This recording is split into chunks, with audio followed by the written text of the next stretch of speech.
नाज़रीन, अहम ख़बर अवां सां शेयर करे रहिया आहियूं त कराची जी अदालत में परॾेहनि खे गैर क़ानूनी तरीक़े सां सुञाणप कार्ड जारी करण वारे केस जी ॿुधणी थी आहे।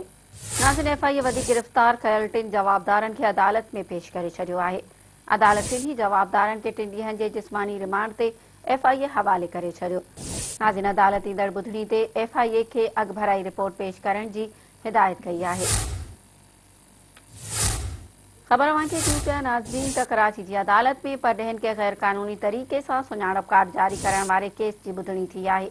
एफआईए वधी गिरफ़्तार कयल 3 जवाबदारनि खे अदालत में पेश करे छॾियो आहे। अदालत टिन्ही जवाबदारनि खे 3 ॾींहनि जे जिस्मानी रिमांड ते एफआईए हवाले करे छॾियो।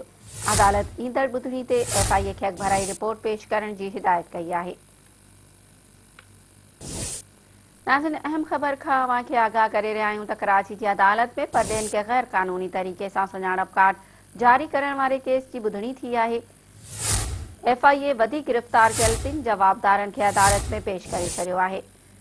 नाज़रीन, अदालत टिन्ही जवाबदारनि खे 3 ॾींहनि जे जिस्मानी रिमांड ते एफआईए हवाले करे छॾियो। अदालत ईंदड़ ॿुधणी ते एफआईए खे अॻु भराई रिपोर्ट पेश करण जी हिदायत कई आहे।